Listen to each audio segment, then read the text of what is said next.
Enduro Method is an online strength and conditioning program built for those who ride by those who ride.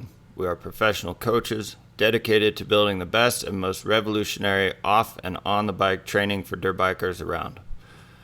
Enduro Method offers a monthly subscription which gives you access to our ongoing current training program. By subscribing to Enduro Method, you receive our Iron Track, which is for those who have a gym or gym equipment, and our Gravity Track for those with minimal to no equipment.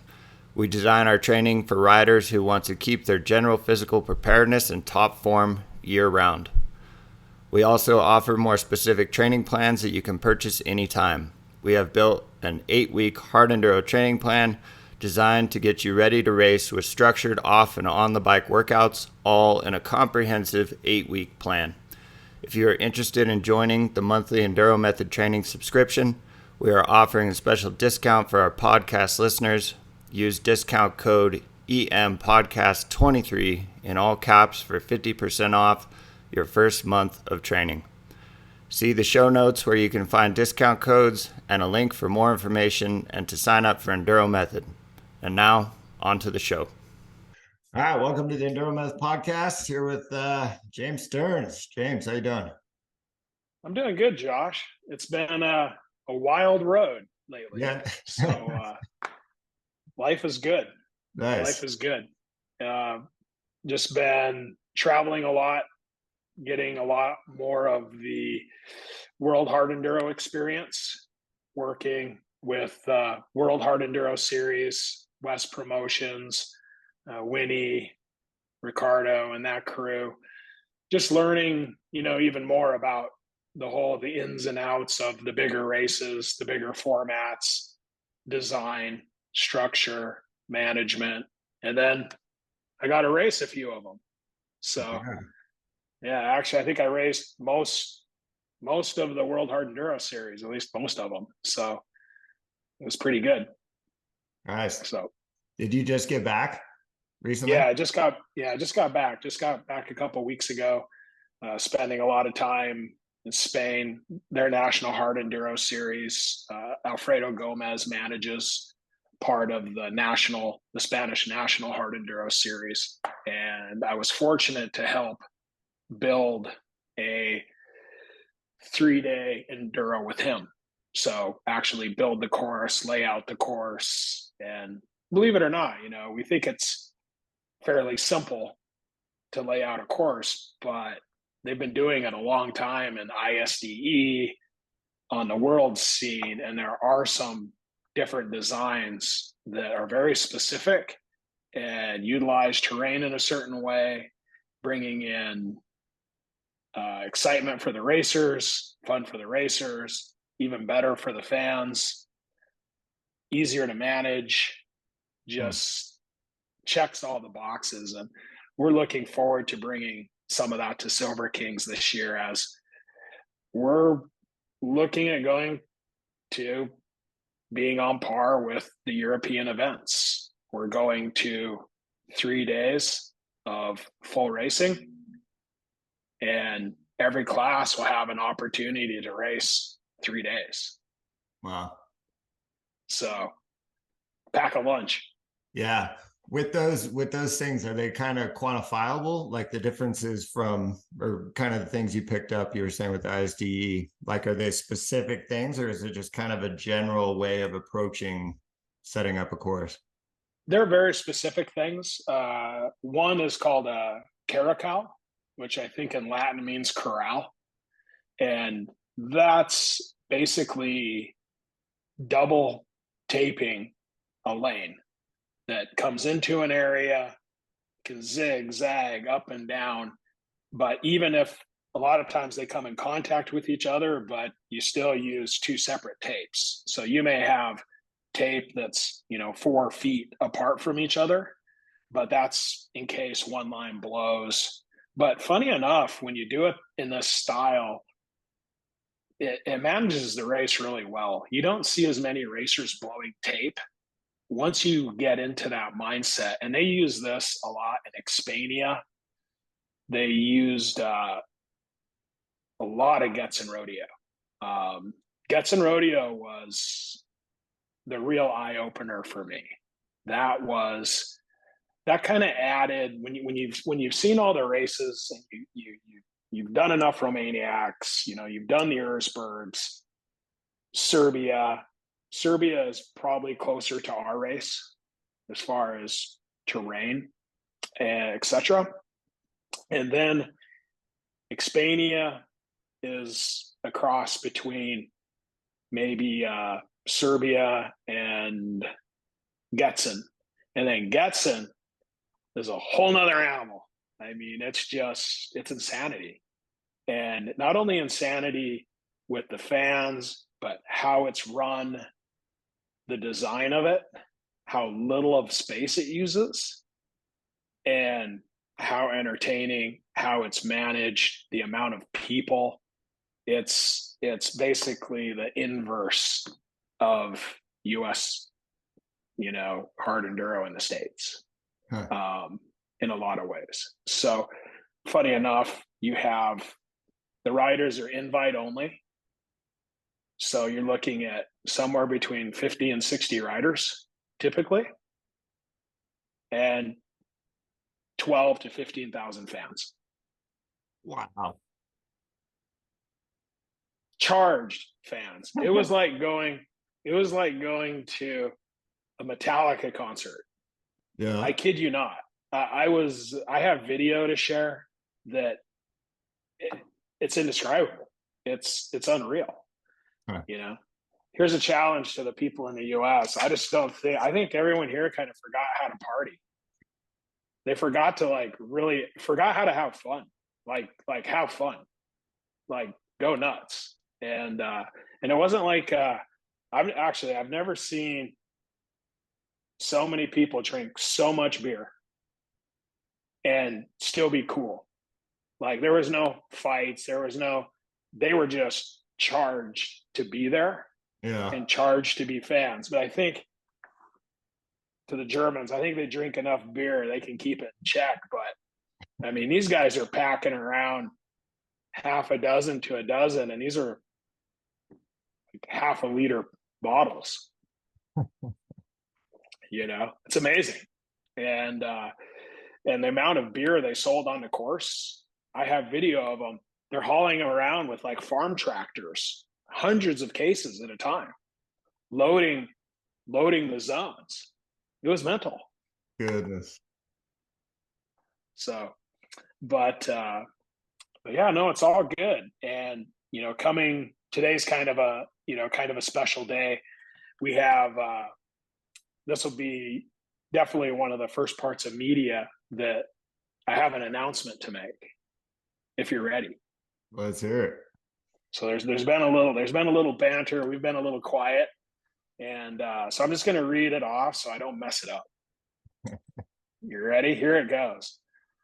All of us at Silver Kings Hard Enduro are very excited to announce our newest partnership with WES Promotion GmbH, the organizer of the FIM Hard Enduro World Championship. WES will be assisting Silver Kings Hard Enduro with their proven race scoring technology to provide real-time live scoring, as well as unparalleled result accuracy. WES is ultimately looking to strengthen its position in North America, and it has been agreed that Silver Kings Hard Enduro will be the first new race added to the schedule when this time comes. Silver Kings Hard Enduro and WES are fully committed to bringing the highest quality racing to Silver Mountain Resort. Stay tuned and hang on, because we have an amazing event unlike any other planned for you for 2024. Heck. Period. Nice.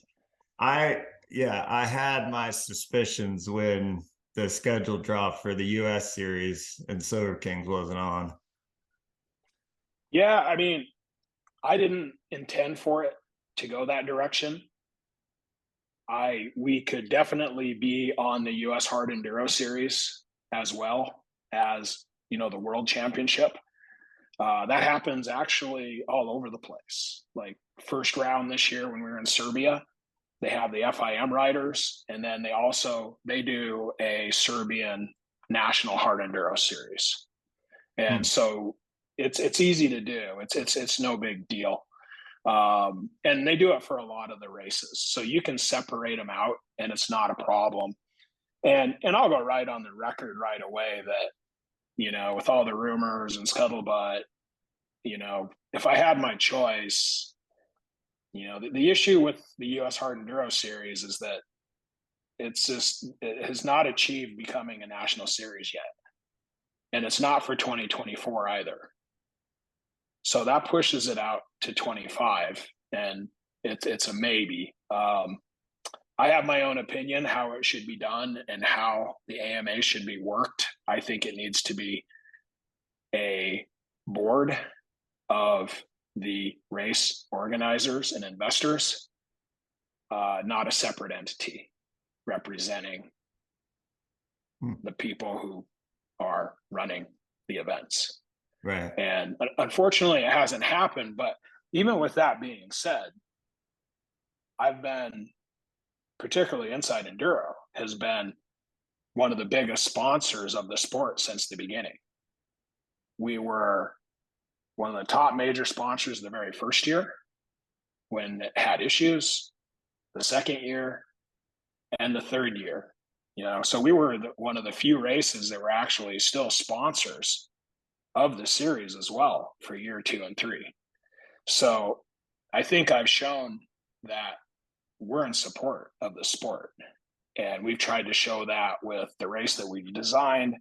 We've tried to show that with bringing real prize money to, these guys work hard. Yeah. They don't make a ton of money, and they work their asses off. They put their bodies on the line. I think that's worth something.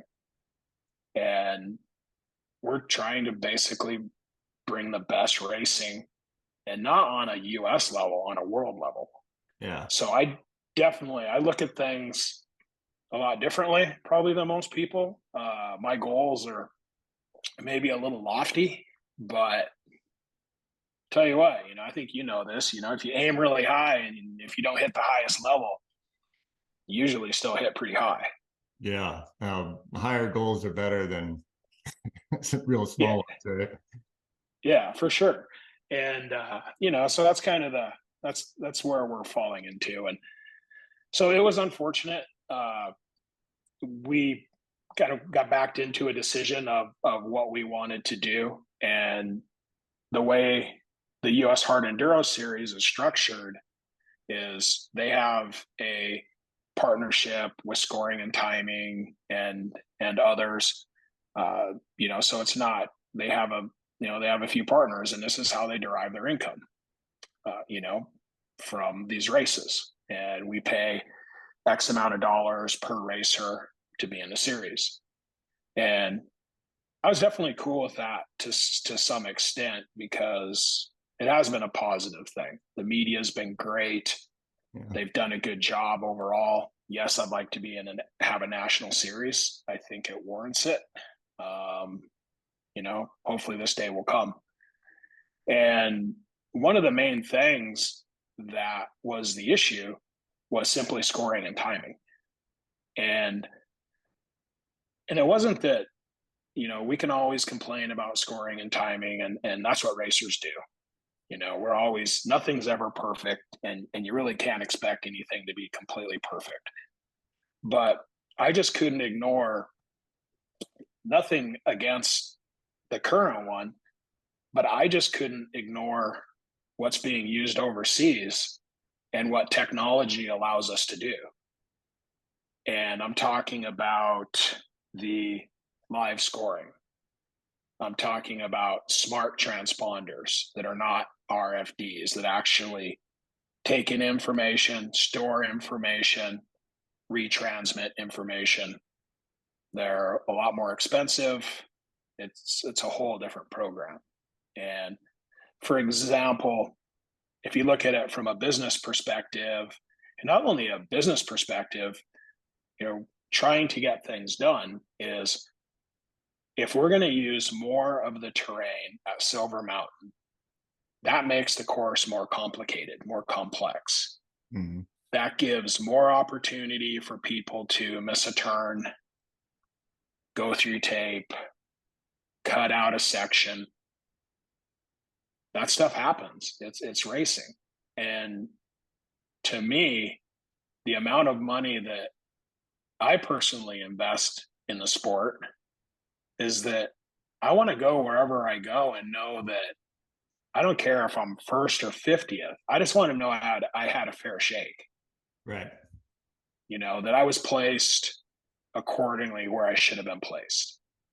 And, I can take my lumps with the best of them. So if I did a 50th result, there you go. You got 50th.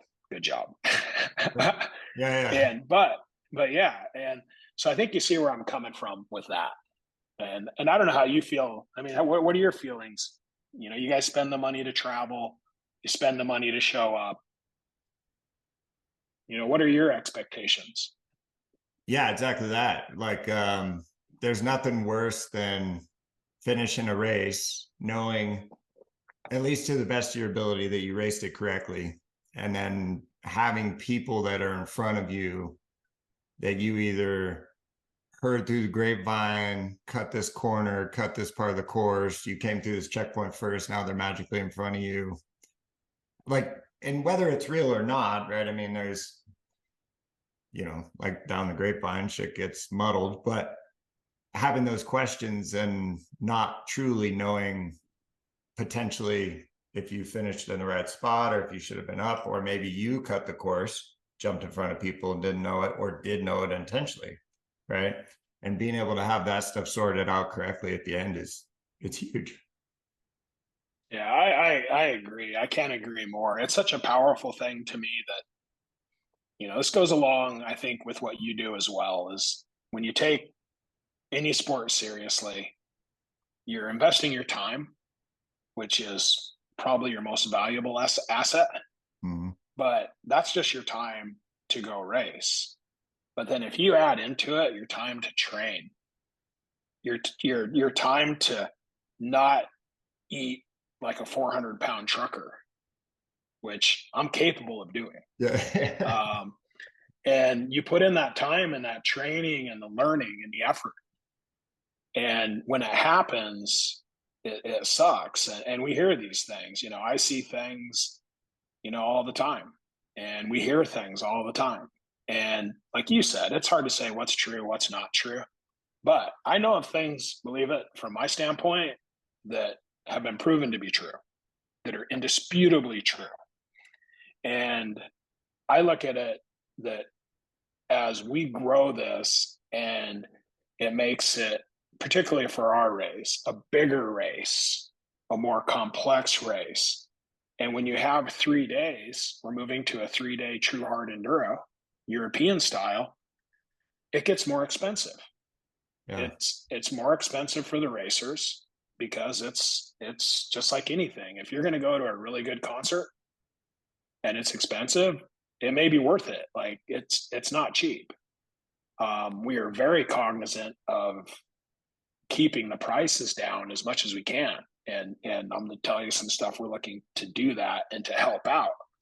But when I look at it and you start adding the time away, the investment of being there, it's the duty of the organizer to put the best managed, the fairest product out there. And I can't deny that. And I didn't have a system picked at the beginning of the year. Serbia was the newest system that the World Hard Enduro Series was using, was Mm-hmm. instituted in Serbia in the first round. And fortunately, I was there. Saw it, worked pretty well. I was still interviewing other companies, and throughout the year, going to more and more races. I was in the scoring box at Getson Rodeo, the little wood shack, next to the waterfall with the the water wheel, and seeing how the system works, seeing how live tracking works, using an app with all of this, which I'll discuss. And it became apparent to me that the benefits of the new technology are so great that I just couldn't deny it. There's just no way. Like, for example, typically if we have 10 checkpoints and we had 8 this year, I have 3 people at every checkpoint. So if I do 10 checkpoints, that's 30 people, 30 volunteers that are giving their life away for the better part of 3 days. Right. And that's tough. And we're fortunate, we had over 80 volunteers last year. It's grown.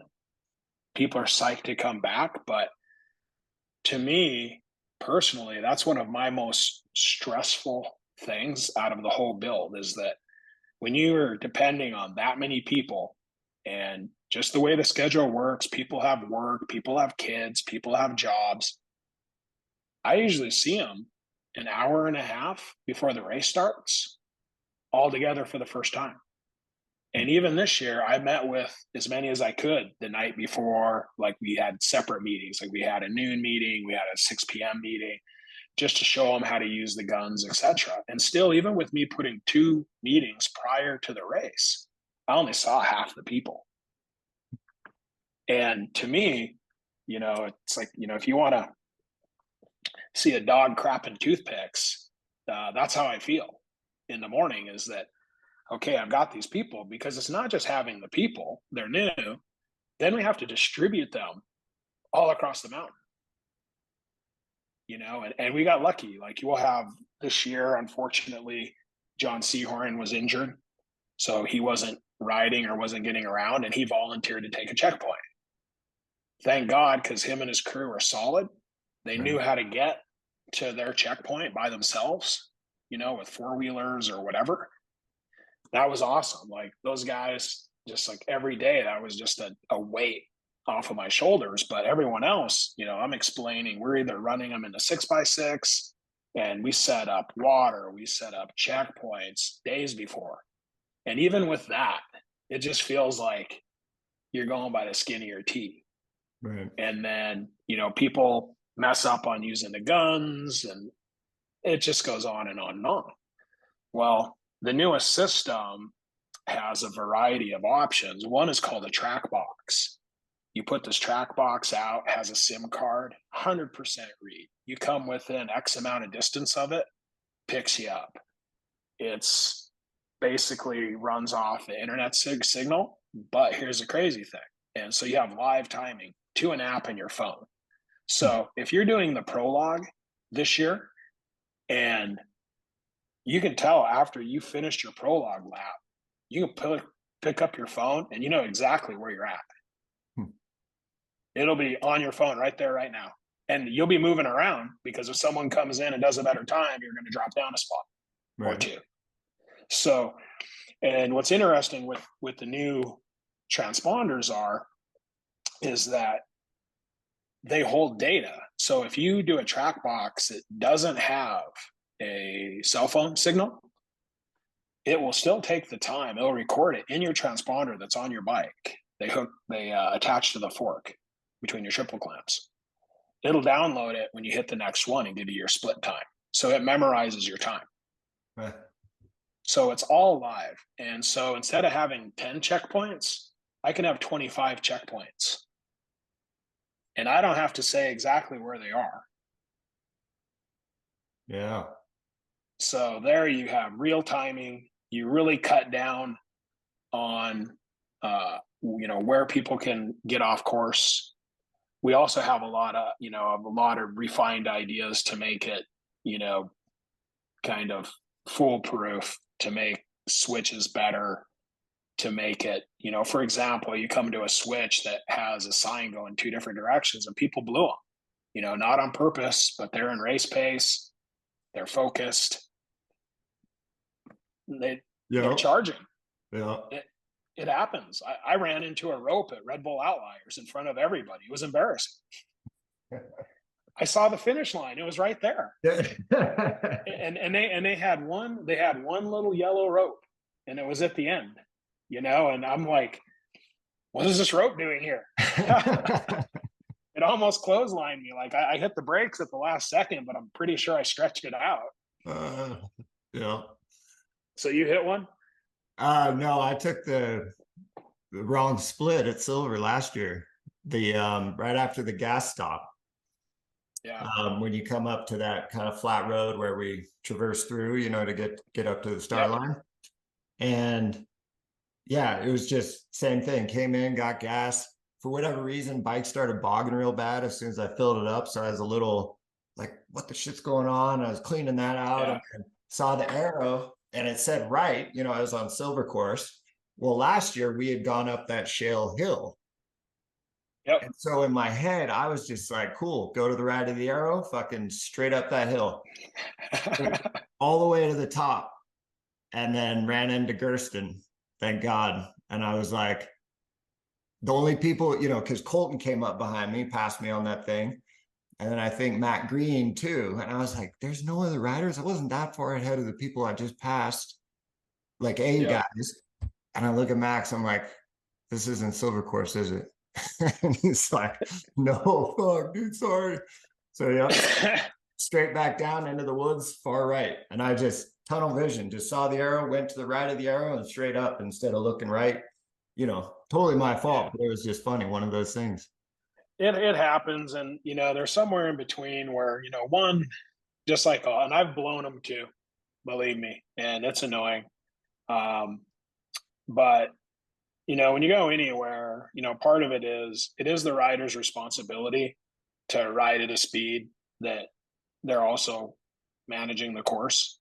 Yeah. But even with that, like I said, I've done it too, and so we're really working. It's like, okay, like what can we do to really help out and make sure that doesn't happen? And part of it, the scoring and timing. I'll tell you more about what the scoring and timing does. But like for example, you have a split. Take orange snow fence, T-posts, and literally make it look like if it's like a chicken foot or a turkey leg. So you have a lane that's orange wall and a lane of orange wall, like a construction zone goes this way and an orange wall goes that way. Then it becomes like, well, hey, you literally have to make a choice. You're either going down this orange alley or this orange alley, and you have the signs. And we have a sign before it. We have a warning sign to switch ahead. We have the actual switch in itself, and then a confirming sign afterwards. Right. And I think that'll help a lot. One, I don't feel we need to have them manned. And then being able to put out, we're probably going to have somewhere close to 20 checkpoints on this year's race. Nice. And with that new technology, what we couldn't do before is that with the technology we were using, every checkpoint had to be on common course. So if you took off on a silver loop, I couldn't have a scored checkpoint out at the furthest most perimeter of your loop. All I could do was do a dead check, and we'd check that to the best that we could. So for example, gold, when they drop down to the bottom of the gondola and then have to climb back up, we had a checkpoint at the bottom, but it was a dead check where we punched their card. The software is not available for that current system to score 3 classes separately. Oh, interesting. So that was always a problem. And the first year I was really caught off guard because I wasn't aware of that. And we were already in a hurry, and we did all our courses, and they're like, oh, by the way, your checkpoints all have to be on common course. And the problem with that is, as you can imagine, if all the checkpoints are on common course, and as long as, say someone blows a line or takes their own route, as long as they get back to common course, who knows? Or, maybe they didn't get punched, but maybe it didn't get read correctly, by the person reading these cards, right? So what the new technology does, we can do 2-3 times as many checkpoints. They're automated, they're live, so we can have them where they need to be. All the timing is immediate. No one's waiting for a sheet. It's all uploaded automatically. It gives us a quicker turnaround to do more races.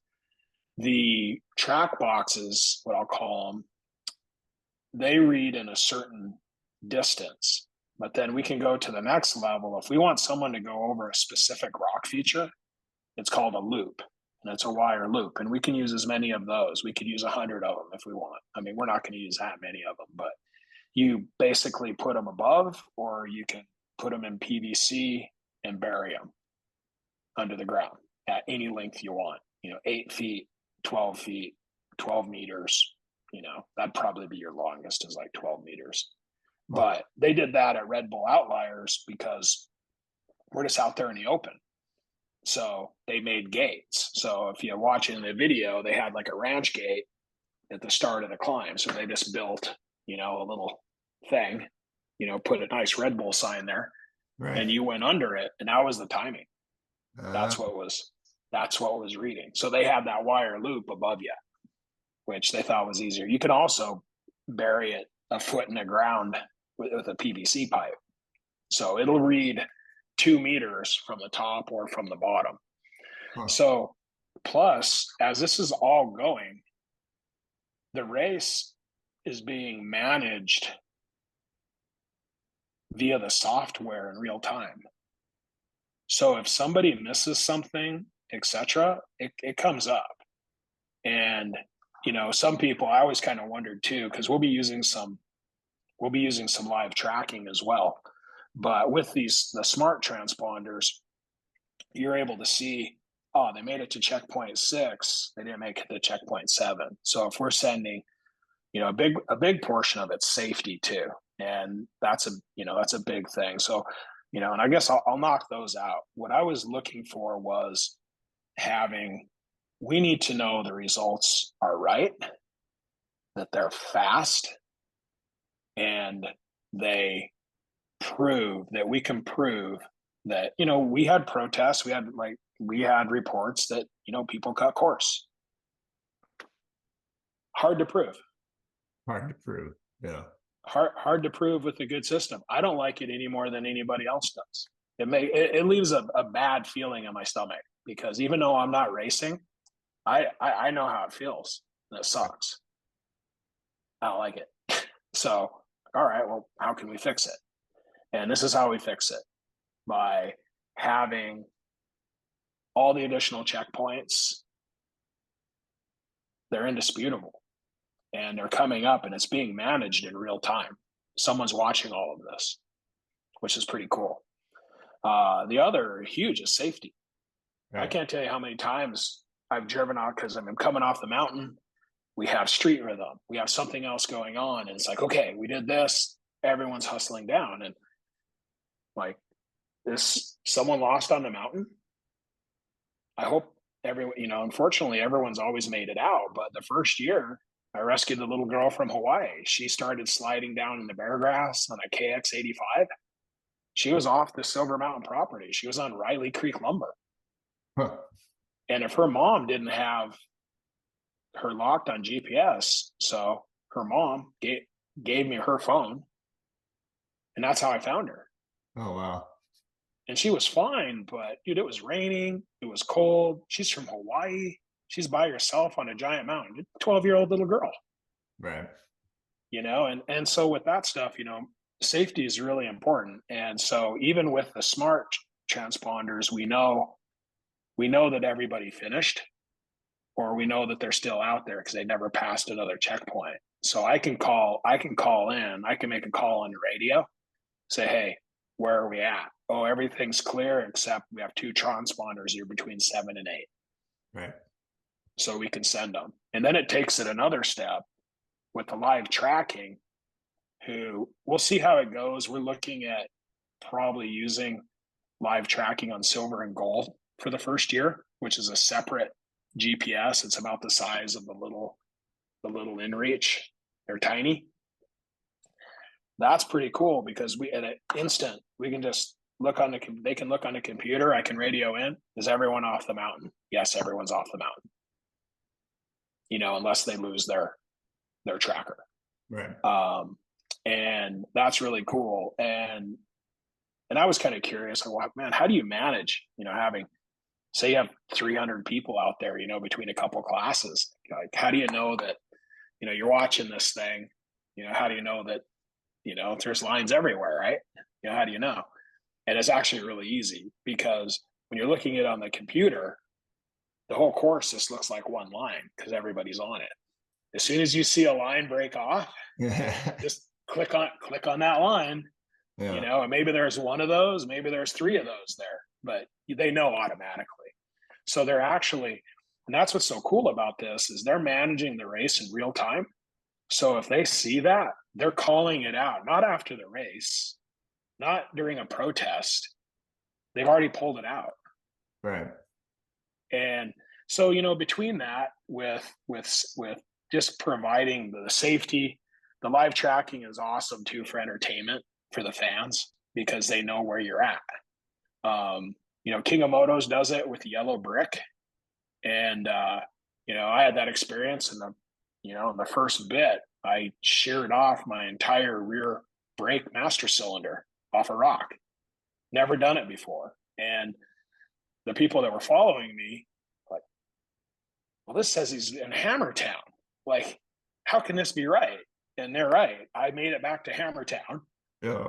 And had to basically drill and tap, to get that thing off. And I took another, rear brake master cylinder from another bike, 40 minutes later, back on the course. But they were like, well, this can't be right. He's in Hammertown. It's like, yeah, that's where I was by myself working on my bike. So, it'd have been nice if they went back, but it didn't really matter. It wouldn't have been any faster, but I got to pass a lot of people.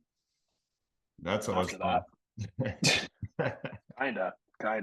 So we're just so excited with that. And, unfortunate, that was kind of the deal, between timing and US Hard Enduro does their own registration system, through the Moto Tally. Mm-hmm. And they didn't want it to be confusing, etc. And between those two, it just basically came down, like, if you're going to use that system and you're going to use your own registration, then, you can't be in a series. I was honestly, expletive, what? It's the biggest race in America. I'm sorry, it is. 525 racers. We had 150 people who didn't get a ride. Yeah. From the wait list. And, I get it. It seemed like it was more of a software issue, but, I was like, well, what else can we do? I made him an offer to help him out, so, okay, if they're going to lose revenue from not doing the scoring for us, and if they're going to lose revenue from the registration, I mean, I've been one of the top sponsors since this thing was born. And then they lost one of their top sponsors too because of this. So, my door is always open, but yeah, I wasn't so pleased with the decision, but we really don't need it. And, at the end of the day, and that's the unfortunate thing, is because it's not a national series, US Hard Enduro, they're a promoter. That's it. They're not contracted with the AMA. The West Promotions is actually contracted with FIM to produce the whole series. I mean, that's their agreement. So as a race, we have our own separate AMA charter. We're sanctioned. All the races are their individual entities with the AMA. We're not part of a group. We're our own thing. So, it's unfortunate. I didn't want to see it go that direction. I think we have the ability to do both. But when we look at it, we had 525 racers that raced. We had, another 150 plus who are on the wait list that didn't get a race. Somewhere around 80 of those racers were members of the series. That's it. So, really, there isn't a lot of people that follow the whole series. And that's a whole nother subject. The US is wrestling with it. I hope they go the right direction. I'm kind of afraid they're not. The World Hard Enduro Series is wrestling with the same problem. Is you have to be really cognizant of what the travel situation is. Yeah. And it's the time, it's the money, it's having a competitive field. And I was really surprised. I'll have you take a wild guess. So they have it written in the bylaws for the FIM. You have to have so many pro riders in the FIM to make it a world championship. If you had to guess, what is the minimum requirement of riders to have a world hard enduro championship by the FIM? Like just in the class? Yeah, just in pros. Like, how many pros do you need for them to designate it the World Hard Enduro Championship? 40. 5? Huh.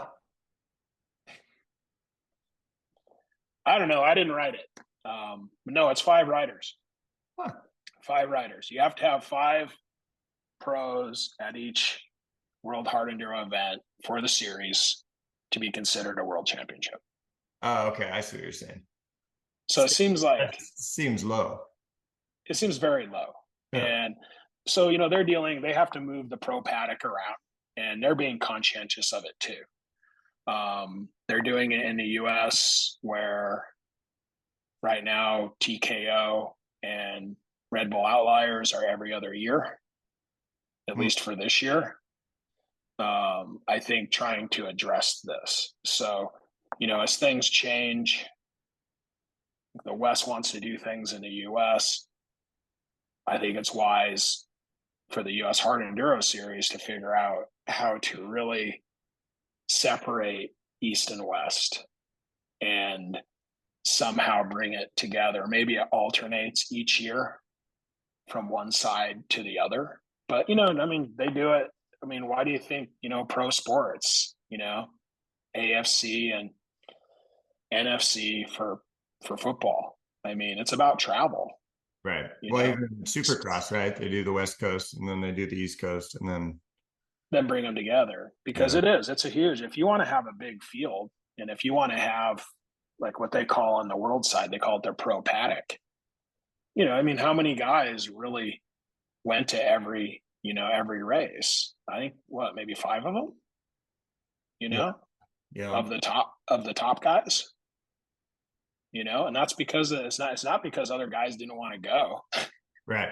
It's like, how many times do you want to drive 3 days one direction? I don't care if it's east or west, Yeah. No. Yeah, I haven't.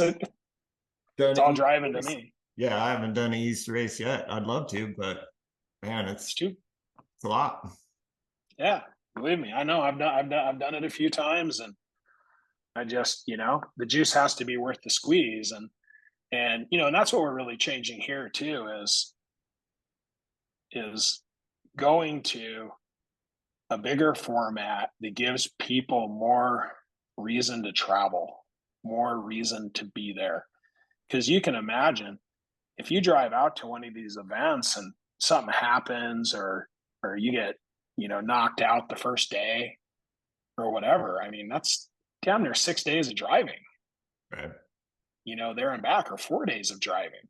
If you go hard, 2 days there, 2 days back, kinda, to race for a day. I've always kind of had a rule, like, even with like general riding, if we're gonna drive 2 hours somewhere, well, we better at least ride like 3 times that. Yeah. You know what I mean? No. You don't drive 2 hours somewhere, ride an hour, and then drive 2 hours home. No. I just can't do it. And to kind of finish out the discussion, why we ended up going our own direction, is it was a hard decision, because again, overall, even though it's not a national series, an official series, I still thought it was best for the greater good of everybody to be in it.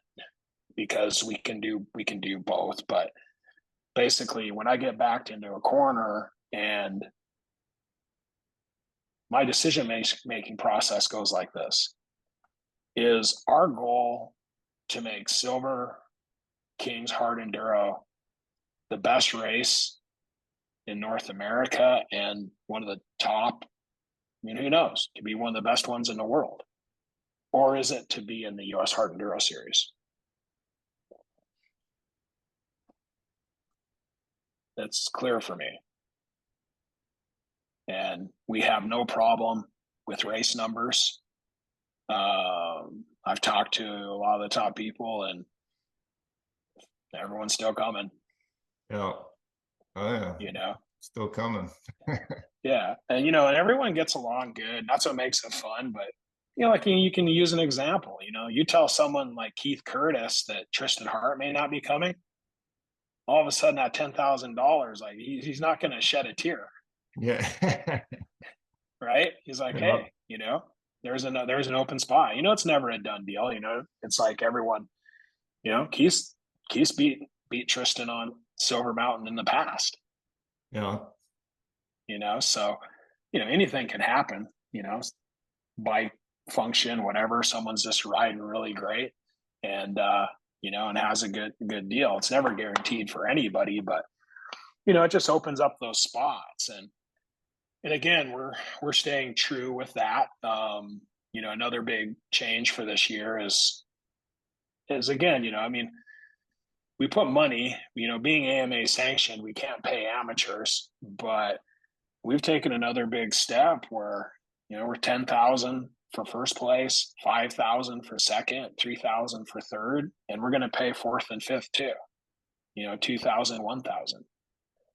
But you have the pro women, you have the street rhythm, you know, 3,000, 2,000, 1,000. I mean, it's a lot of money. Adds up. And it adds up quick. But that's really our, you know, our investment and commitment, you know, to making it, you know, to make it good, to make it worthwhile, to give, you know, people something to shoot for. And I mean, I think you saw it with the intensity at the street rhythm this year. Yeah. Like, dude, it was all guns out. Yeah, that was awesome. All guns out, you know. So we have a bigger plan for this year.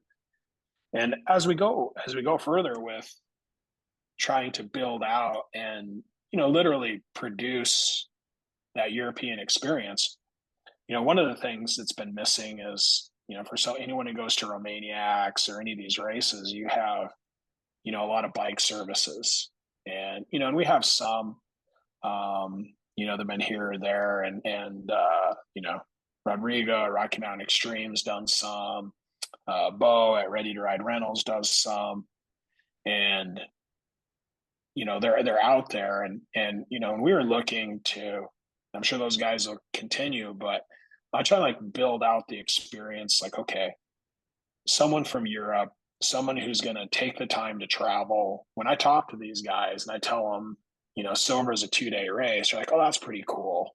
But you could tell, like, that's pretty anemic for what they're used to.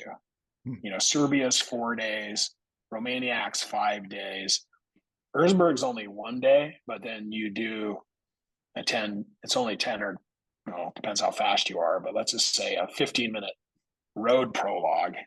Right. You do it twice. You do it 1 day, you do it the next day, and then if you make it into the final, you know, you make the final. So 1,500 to 2,000 guys turn up to run the prologue, and 500 guys make it to the pit. Right. Thank God I made it to the pit. That would have been a long trip. Yeah. To not go and sweat it out down in that hole. You know, so with that, you know, we were kind of looking at like, all right, what do we design, and how can we make it even more attractive for, you know, people coming from overseas, you know, especially the amateur riders, to be honest. Yeah. And because there's a lot of them, you know, that travel. And so, you know, quality bike rental comes up, like, you know, they want legit. Then they also want the experience to, okay, so if they're coming over, where can I go ride? Because I'm not going to have a van. I'm not going to have this. I'm not going to have that. So when I first started going to Romaniacs, I'd go 2 weeks before the race just to get the bike set up, the rental bike set up, get a lot of riding in, get used to the terrain, because, man, you made a big investment. And, Romaniacs with accommodations now is, I think, $2,200, $2,300 for registration. Oh, wow. Yeah, it's not cheap.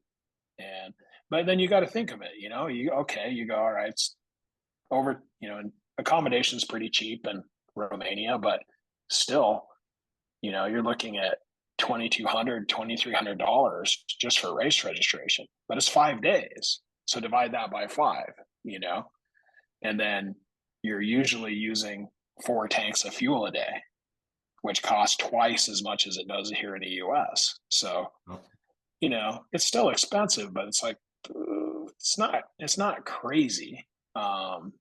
If you break it out like that, and that's what we're looking at too, is like, okay, well, and I'll get back to that, is like, how can we bring the value and keep it so that, people still can afford to race and feel good about it. Because my thinking in business is that if we charge X amount and someone gets done with the event and anyone thinks like, man, that was a lot of money, then I have failed miserably in what we've put together. Right. If people come, they registered, they get done, they're like, whoa, that was sick. Okay, we're okay then. We did a good job. But if the first thing they think is get done, they're like, boy, that was a lot of money. You're like, we didn't provide the value. Right. We didn't provide the fun. We didn't provide the challenge. Line it all up.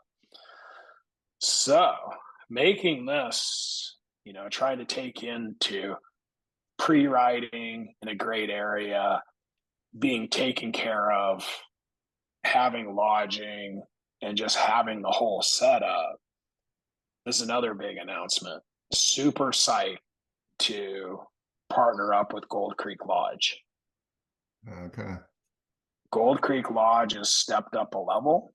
They're one of the few dirt bike tour companies that has a Forest Service permit for 2 forests. That's a big deal. I don't think that came through, right? That just came through. Yeah, I remember seeing that. And they've partnered with KTM in Climb.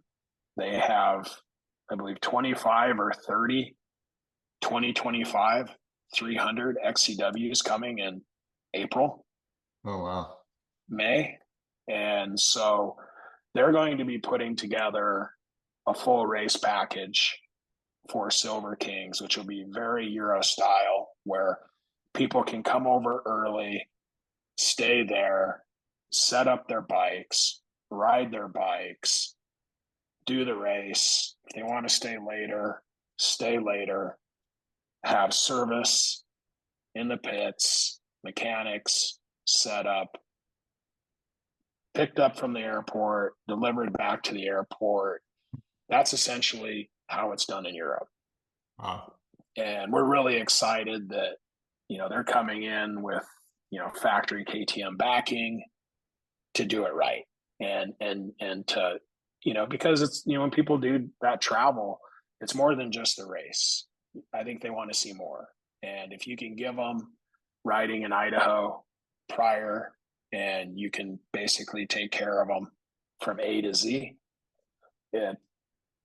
you're going to start seeing a lot more people come. When they ask me overseas and they say 2-day race, like, that's cool. When you say 3-day race, their eyes light up a bit. Like, okay, now we're talking. Right. Because, man, it's a long flight. It costs money, and, people want to get the most bang out of their buck. And I can appreciate that. I mean, that's why I did Romaniacs as my first race. Maybe stupid, but I'm just like, man, that's expensive. And man, this is all going to be expensive. So I better at least get my ass kicked for at least 5 days, Yeah. Like, that's when I get my ass kicked for a day. I Right. mean, come on, Yeah. and tell you what, be careful what you wish for. So what's the 3-day format look like? Right now, kind of what we've put together is day one is on Thursday, so it's going to go Thursday, Friday, Saturday. Organizing even a bigger party, not up on the mountain, probably closer to the base, just because of time and being able to go later. And I think it was cool going up, and I and who knows, that may be an option, but I think we can have even a bigger, rowdier, funner event if we keep it closer to the base. Yeah. So we'll come in Thursday. We'll do prologue in the morning. We'll run bronze first, and then we'll run gold and then silver. And the reason we'll do that is bronze is going to have a hard enduro in the afternoon. So, and it'll be a good prologue. It'll be a solid prologue, but the fastest way to put them through is put bronze through first. Theirs is a bit easier. They get through it a bit easier. And then you run gold. And the cool thing about that is, and then you just run silver, like literally the last gold line goes and the first silver line goes. And so you don't have that waiting around for another, half hour or 20 minutes or whatever to get the next class going. Right. So then that gives bronze a little bit of rest. And then they do their afternoon, which will probably be, close to like a 3-hour hard enduro. And then we'll come back. We'll have street rhythm around 6:30. Currently, right now, we're looking at, last year we did is we took the top 32, pros and then bracketed them off. I mean, here's a question with you. Do you think we should have like a, top 8 silver or something like that, or a top 12, or what's your thoughts on something like that? I think it'd be entertaining. It'd be fun. I mean, even watching it last year, you got the guy, basically everybody who goes and runs the Enduro Cross Series is set up for hammering that, street rhythm, right? And everybody that doesn't do Enduro Cross, or the only type of obstacle racing they do is at the beginning of hard enduros, it's a completely different challenge and a completely different look. But having said that, I think it'd be freaking cool to be able to have that for, the A-riders that qualify in that spot. Yeah, we'll see what we can do. And it's funny because I still remember, it's so funny like how far things have come along, because when I first showed up to Romaniacs, I was scared shitless of the prologue. It's just, when you're used to, we grew up riding the mountains and trees, and you see that big stuff and concrete and steel, and you're like, holy shit, what have I got myself into? But then funny enough, I enjoy it now. Like the stuff isn't as tough as it typically looks. And with some good technique, it's not like you're, gonna, keep up with Billy Bolt or Colton or Gomez or any of those guys, but done intelligently and not losing your mind, they're not bad. Right. And there's usually, and we design things into that. And that's what I also learned. There's things you design into the course that make it so that it isn't a death trap. Right. And because no one really wants that. So that'll be cool. We'll look into that.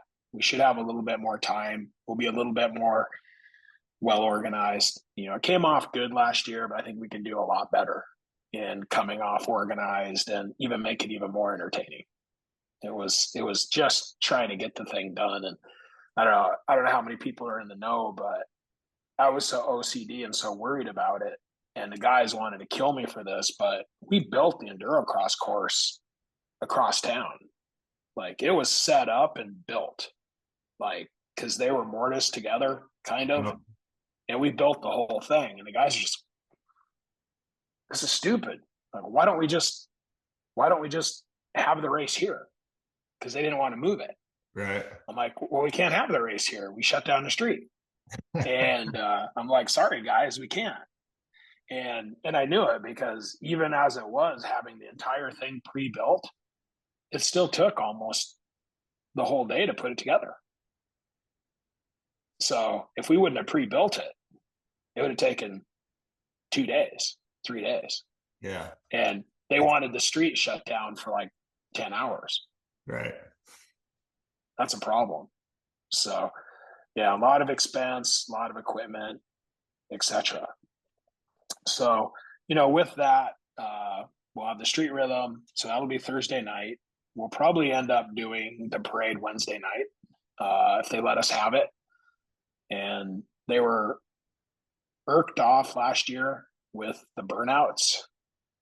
There were so many burnouts that they literally dug holes into the asphalt like a couple inches, like really? 2-3 inches. Okay. Well, and I think there were burnouts the prior year, but it was cooler. So the tires just spun out. But since it was a lot warmer this year, the tires actually got the asphalt warm enough where it dug down, a few inches. Oh, wow. So the city was a little pissed off about that. They're like, listen, if you're going to do that again, we don't want another one. And so, just being myself, I called them up after the police chief called me, and I go, where are they at? And I found out where the city shop was. I went down there. I got a couple of 5 buckets of, hot mix. It was cold. I got a torch. And since Mr. Spears was one of the people that dug a hole with the Goldwing, he was our head asphalt repairman. Oh, nice. And so sent him out, and they repaired them. And the city took that as a good. They didn't ask us to fix it, but we went and fixed all the ones that we knew of. Yeah. And so, still love burnouts. We can do them up on tires. We can do them on logs. Probably have a burnout box or, something like that. But I can see their point. If you're, and we did, you're digging literally into the asphalt this deep, they're going to get annoyed. Yeah. I can see that. That's reasonable. Yeah. Then keeping people behind the truck too. That's a whole nother thing. I was joking with the policeman where it's like, he'd stop 4 or 5 times, and finally I was like, shoot him. You got a gun? It's like, I don't know. I'm a little dramatic in getting things done sometimes. I figure you shoot once, they'll probably get the idea. I would think that would help, yeah. Yeah, that would help. But so that's day one. So not much going on there. And I told myself last year that I will not do that again. Having 3 prologues with switches, a race, and street rhythm in the same day, because it was crazy. But it definitely gave the feel of the roller coaster feel, like, wow, like nonstop entertainment. Yeah. And so for the day 2, we're looking at having a bronze race in the morning, probably, close to a 3-hour race again. They'll do their thing. They'll finish up, and then we'll have silver and gold. We'll race the afternoon, probably like 12 to 5. And then that night, yeah, there'll be plenty. Everyone will be whooped.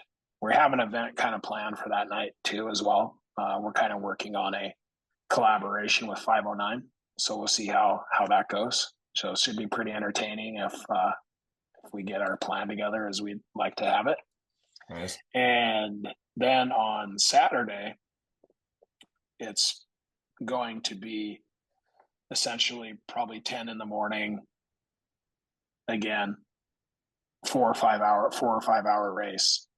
We'll take the top up to 30 riders of the bronze that finish whatever's the greatest, that the riders that finished within 30 minutes of first place in the bronze will have an opportunity to race the silver course. Nice. So that gives bronze the ability to race all three days. It gives the silver class to race all 3 days, gold class to race all 3 days. Full deal.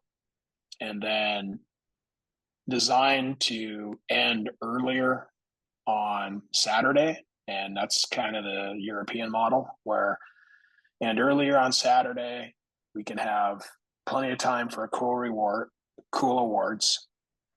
Get everyone off the mountain, really fun awards ceremony, and have a really good party. Yeah. And then Sunday, people can mountain bike, trail ride, sleep it off, drive home. Everyone can be at work on Monday, not red-eyed from an all-night Sunday drive is the design.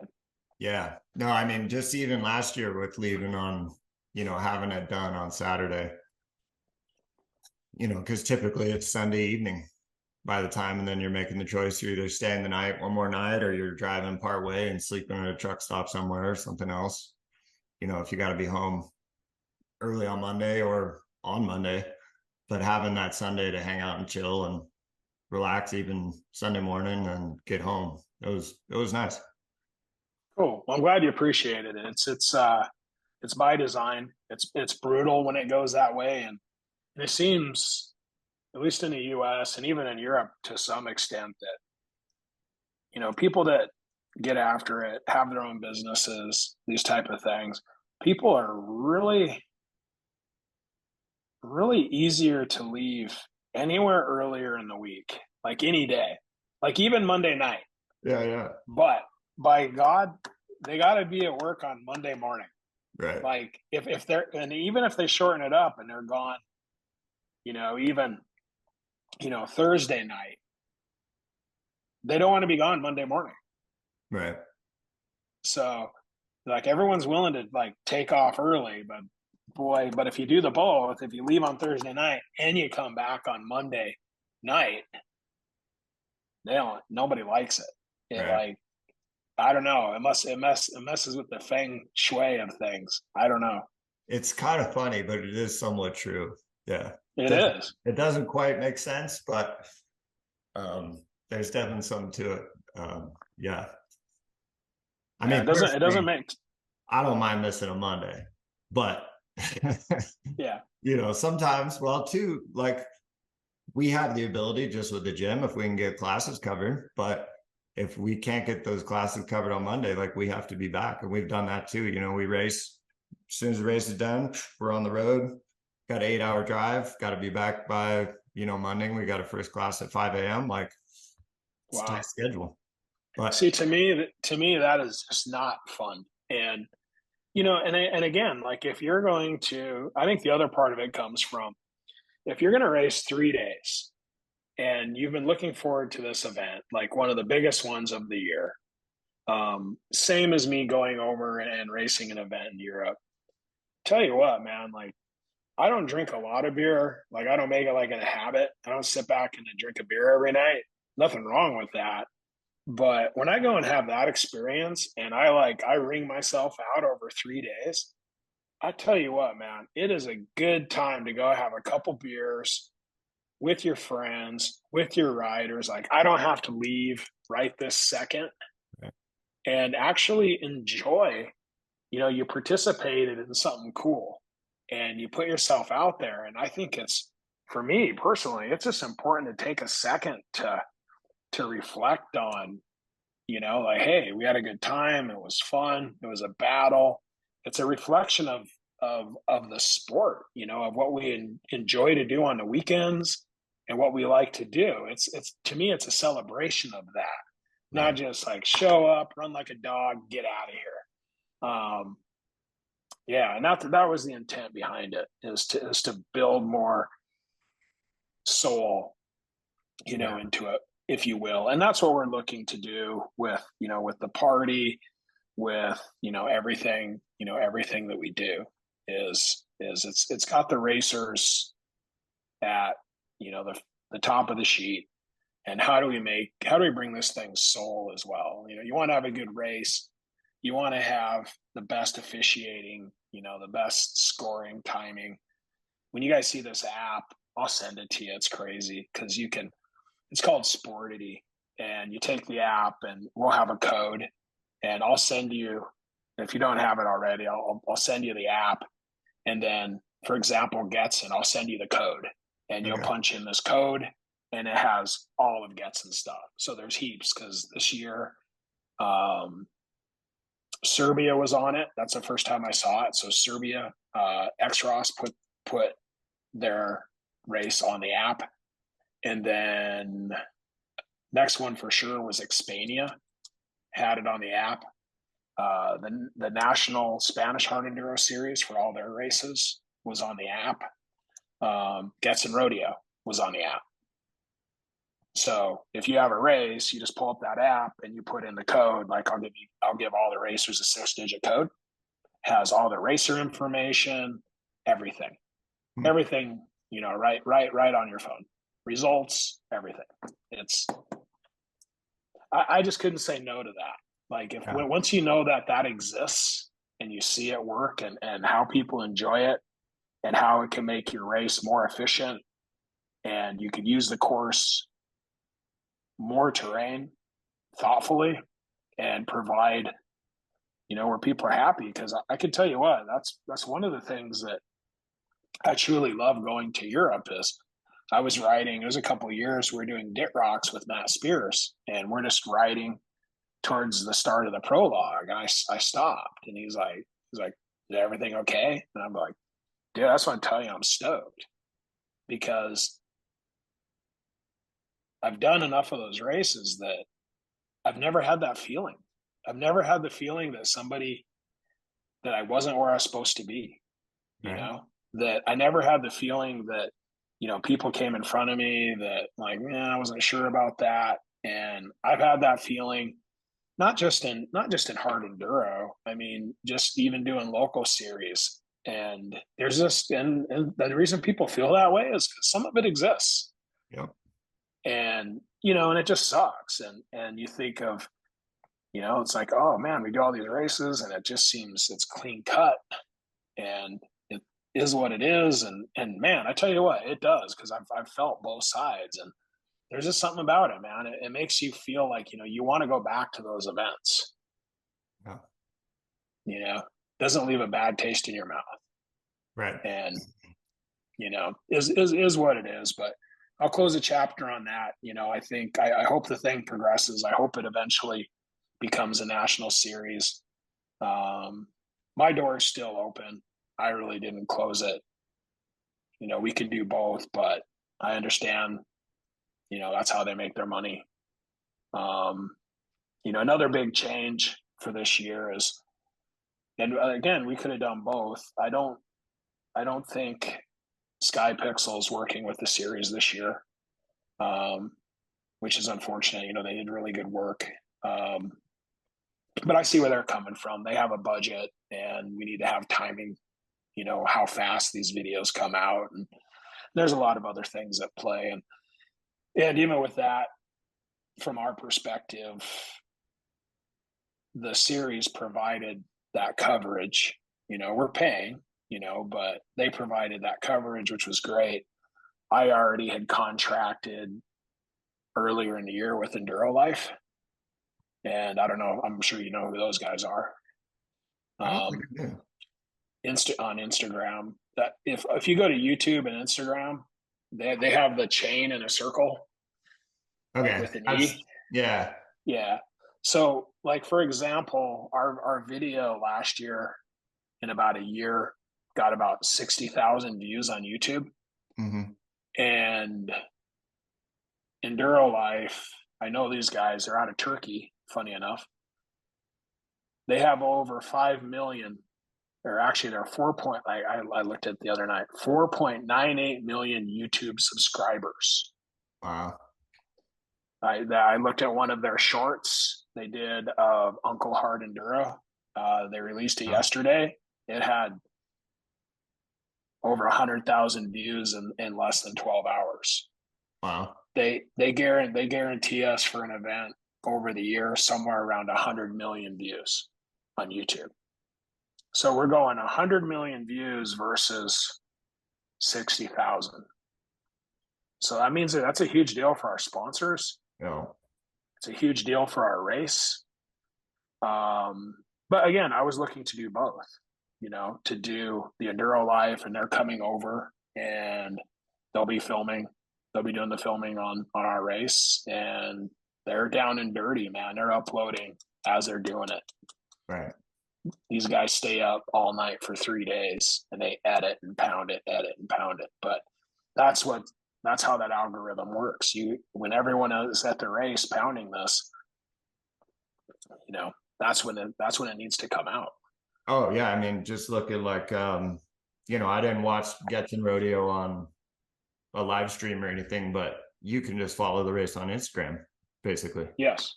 Yes, it's pretty awesome. Yeah. No, it's cool. Pretty awesome. But you catch into that algorithm, and that's important. And again, I feel the responsibility to give our racers the most coverage, give our sponsors the most coverage, and we all work our asses off. So let's get it out there. Yeah. Why not? The other thing, that big change, and this was part of the contention too, unfortunately, I guess, got to talk about this to close the chapter completely, but was registration. And it was important for us to have our own registration, to be able to come and register for the race, pay for the race, etc., all through one site. And there's a couple things we wanted to do. So we're making some changes from last year, where the resort obviously charges for the terrain passes. So we did those as separate. Mm-hmm. And then we had merchandise there. And long story short, people waited too long in line. And I didn't like that. We didn't like that. So, okay, how can we fix this? So we went back we made an agreement with Silver Mountain that the terrain passes are going to be included in the entry fee. So there's not a separate purchase. We're going to move the merchandise to its own separate location. So no one's holding up the line on that. Shirts, again, are going to come with registration, but the sizes are going to they're pre-done. They're in the racer bag with the racer numbers. We're going to do 3-plate numbers again, which will be cool. This will help us in many ways, where, for example, a Romaniacs, the gold class is 1 through 99. Silver class is 100 through 199. Bronze is 200 through 399. And so it makes it easier for our people to set up. And then if everyone's sequentially numbered, for the most part, they know how to line up as well. So it'll help in registration, and it'll make line up on the mountain much better. Right. For sure. So, and there's just a lot of other things with having everything there for the racers. We're having 3-day passes for spectators. We're having gear. We're looking at having a racer jersey, like a Silver Mountain edition, like actual, moto jersey, like a badass one. But these things need to be pre-ordered, pre-sized, and you pick them up. Camping permits, there's only going to be 150 issued this year. It's just, it's filling up. And so that you can buy those from the same website. We're trying to keep the prices down, as, doing a live timing, it isn't cheap. Having the new technology isn't cheap. Going to 3 days isn't cheap either, so we're really keeping it in line with what's going on in Europe, trying to keep everything sub $500, no matter what. And we have, and definitely, pros are going to be closer up to that level. But then again, I just told you how many tens of thousands of dollars we're paying to the pros. Yeah. Like, the way I worked it out, if 60 pros show up, all their entry literally goes to just their own prizes. Right. you know, Yeah. what do you do? What do you do? I mean, I'm sure amateurs would like money too. Yeah. But we did that a bit last year, and we're going to do a little more thoughtful this year with the amateurs with more prizes, more prizes, gear, and products in lieu of money, and maybe we'll do some gift cards, some stuff like that. So we're looking to make that better. And one of the cool things, if we have registration on our site, another function we've never been able to do before is Romaniacs does half payment. So when you first sign up, you have the option to pay half. And then, 2-3 months, whatever down the line, you pay the second half. Right. And they have a good system. And for me, it's like, I just did it. I did it this year. I had a moment of weakness. I told myself I wasn't going to race Romaniacs this year. And I passed up last year, and I was quite happy about it. And I'm like, I got a bunch of friends going, and I'm like, all right, so I paid half, and I totally intend on paying the other half. But, I was like, you know what? Hey, if I get injured, who knows, whatever, then you pay half, and they have a system, how it goes to the next year, if you don't go, whatever. And, but anyways, again, it's just making it easier, for people to attain. It's a big event. If you're going to have a big event, just like a super concert, the tickets are going to be more expensive. It just is what it is. If we're going to provide the quality. The other cool thing with that too is we're looking at a new thing. It should be fun for the first year of it. I'm looking at kind of like 5 junior race sponsorships. So we'll have a type of an application process where, we'll probably take 5 that, and hopefully most likely they may be local riders. They're younger, whatever. Money is an issue.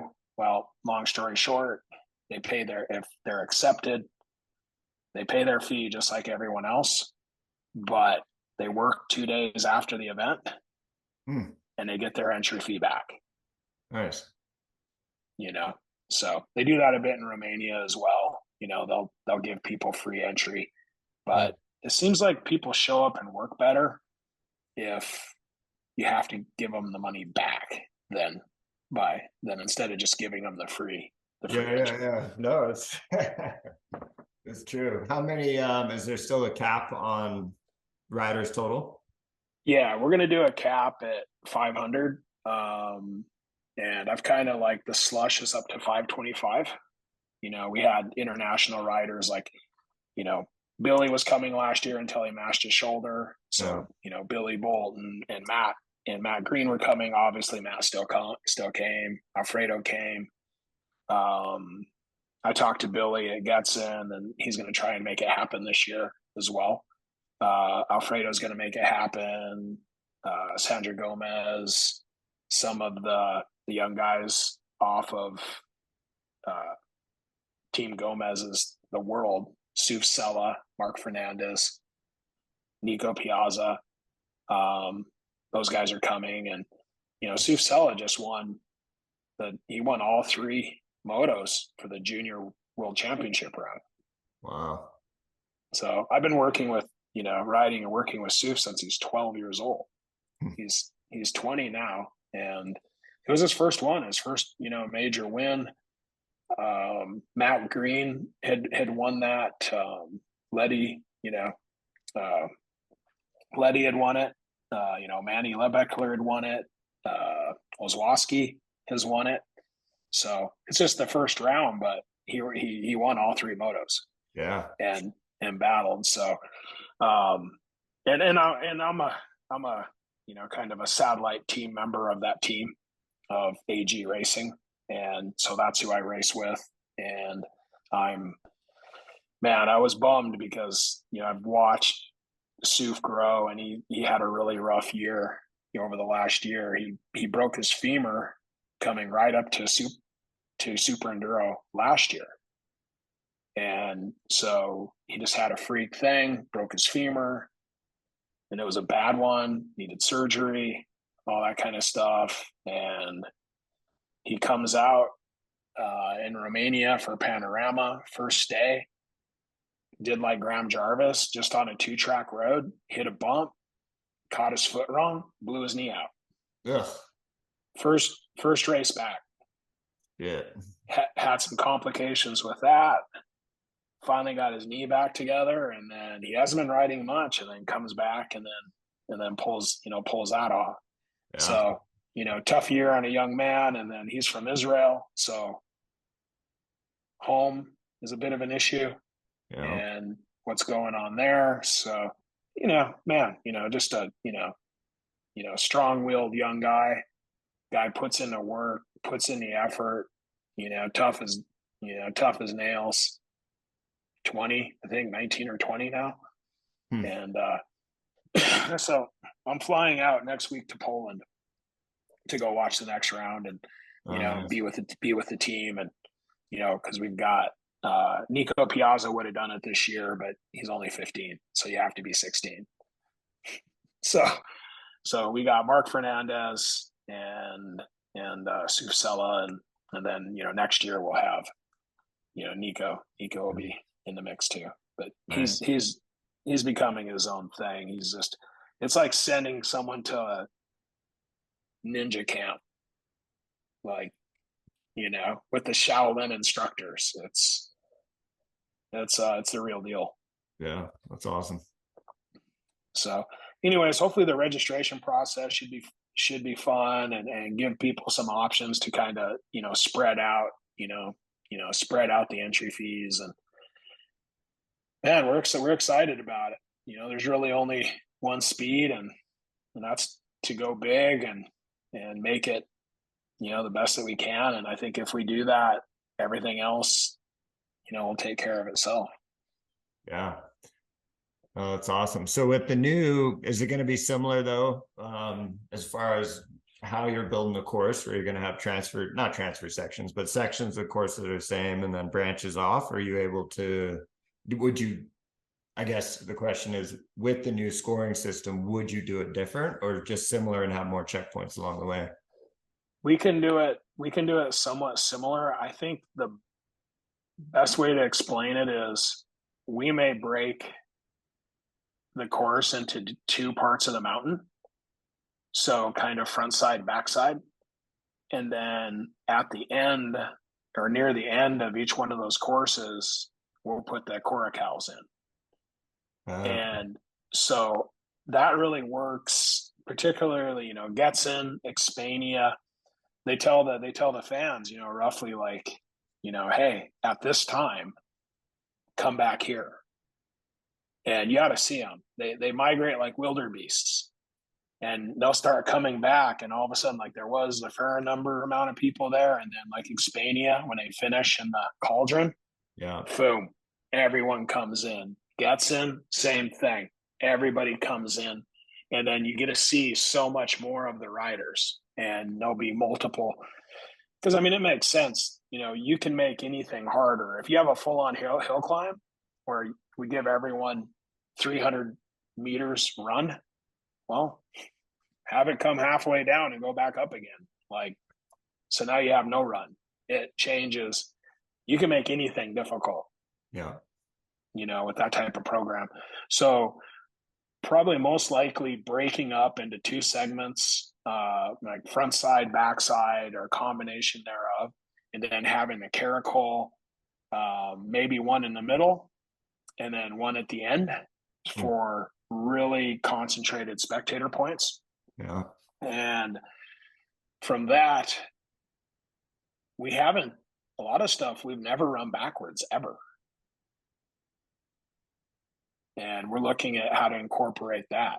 Maybe we do run a section of the mountain backwards for once. Right. That'd be problematic. Like, for example, bronze class, this year they went all the way down that kind of North Glades trail all the way down. But if you've ever ridden that thing up, like, it's flowy and fun, but it's a workout. Like, there's some big pivots, and to keep flowing, and not stop, like, it takes some work. So I don't think that would be an option for, at least for the, on the bronze side. But because we're trying to keep in mind too the motion, it's pretty cool. Like we pre-ride the bronze, to get an average rider time. My highlight of last year was, I think it was Tuesday morning. It was snowing and raining up there, and I had already set up my fuel.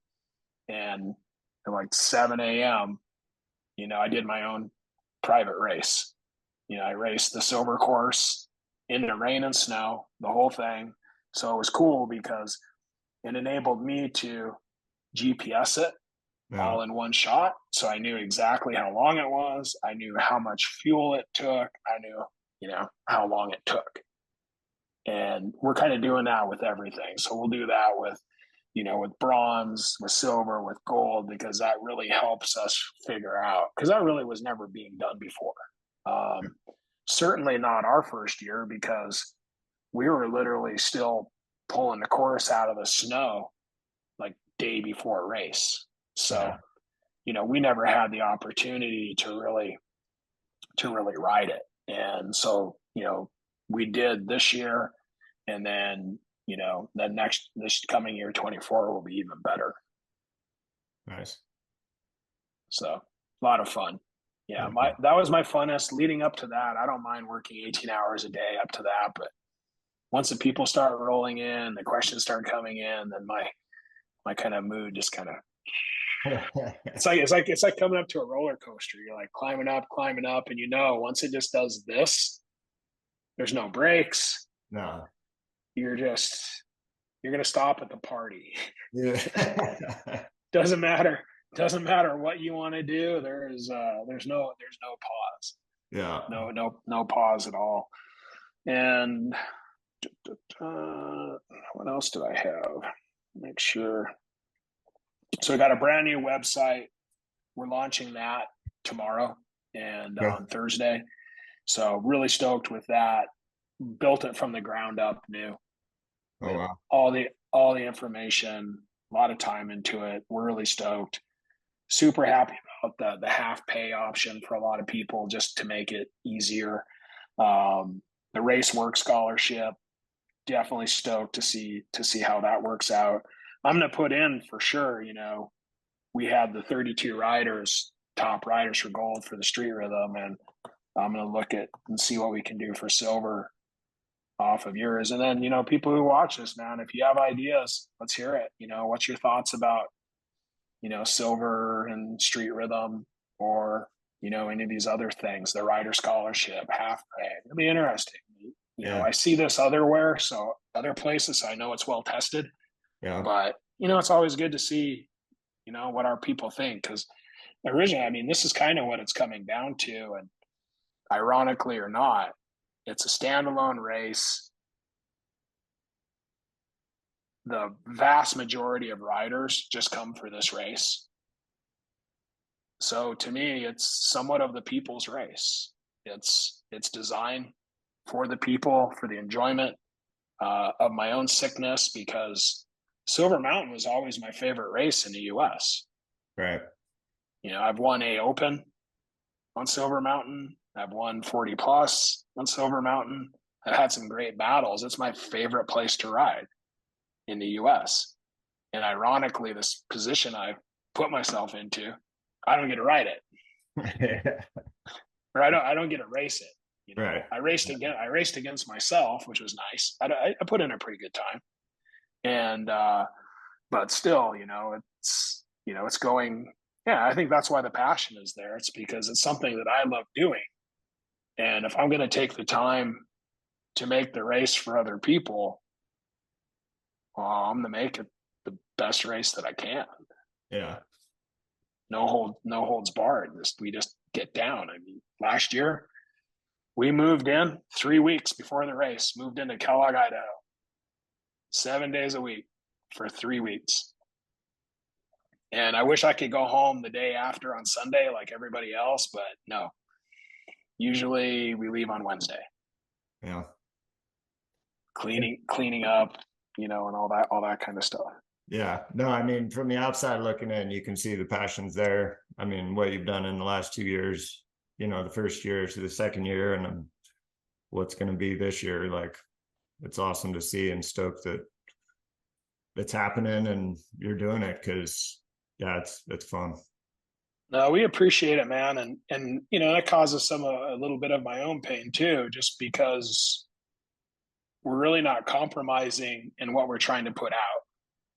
And, you know, that caused some of the scuttlebutt that we've talked about. And, you know, for now, but again, you know, we're a partner with the World Hard Enduro Series. They came to our race last year. When he came out, he was impressed. He was blown away. He loved it. Just the atmosphere, the venue. How can this not be part of the big show?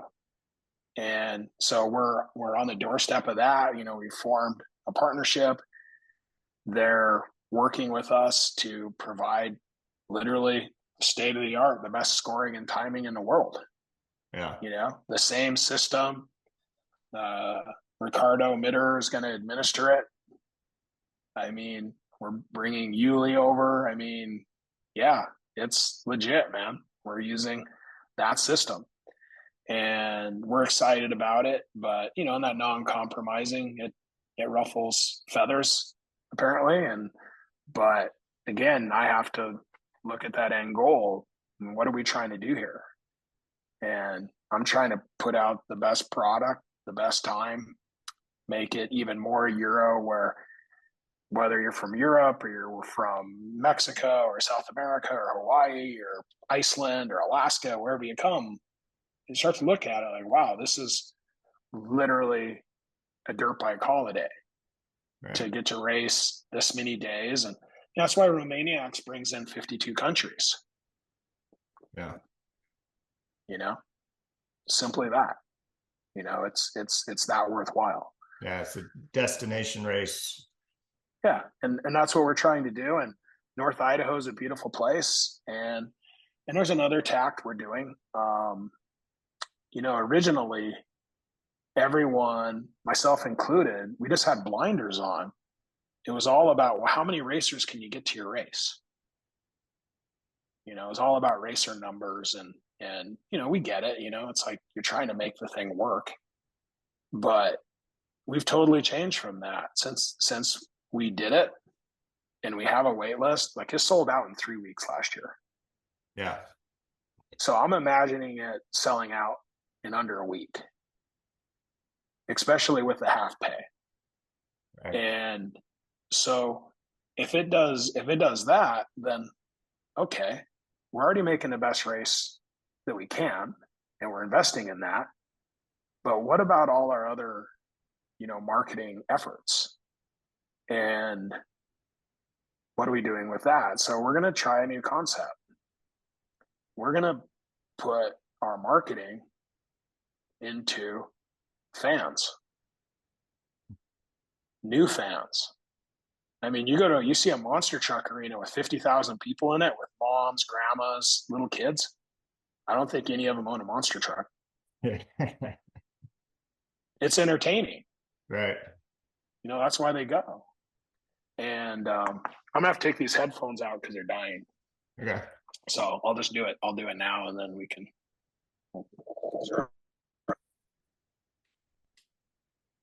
Let me know when you got me. Yeah, you're there. Are we good? Cool. Yeah.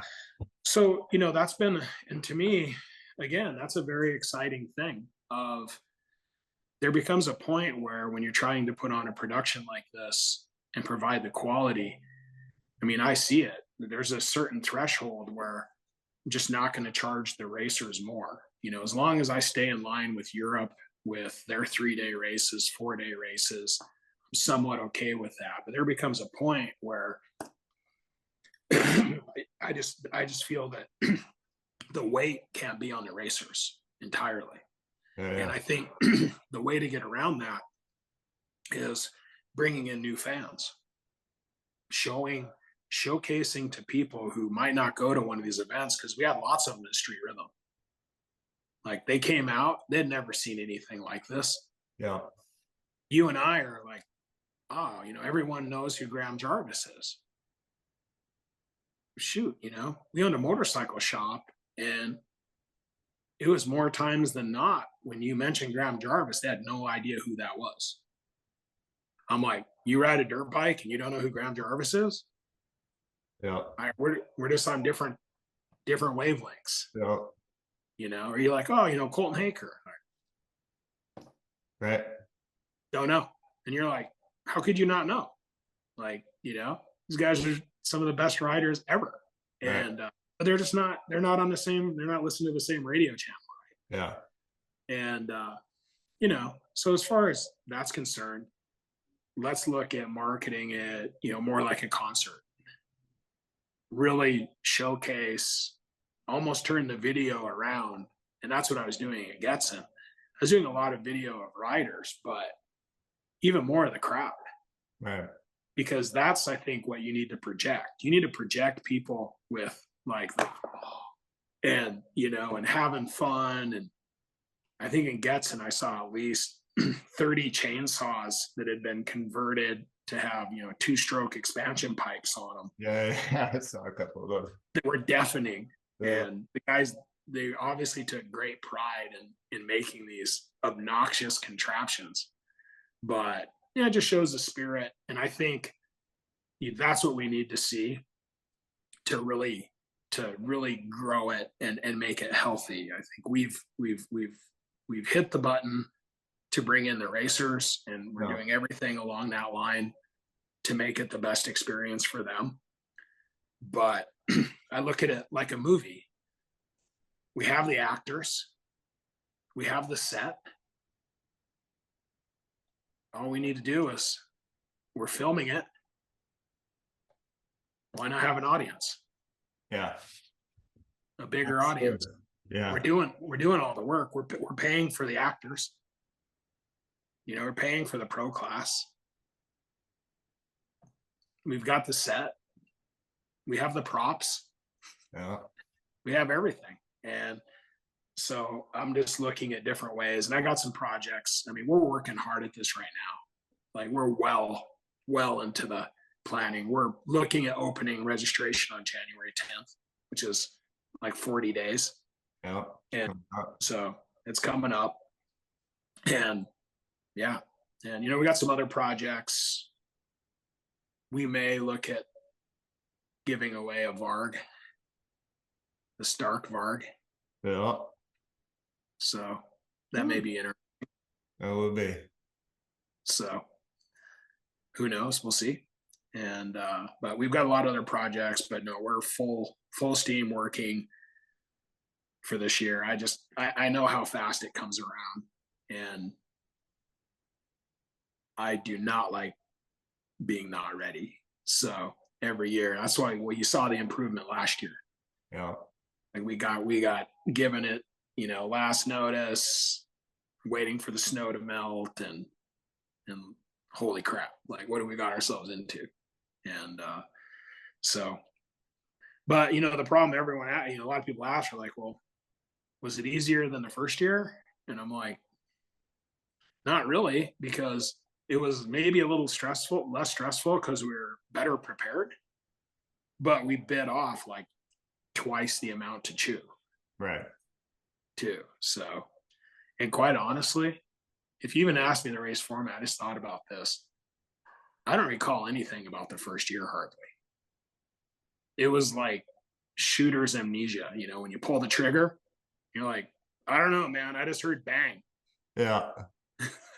And then it was over.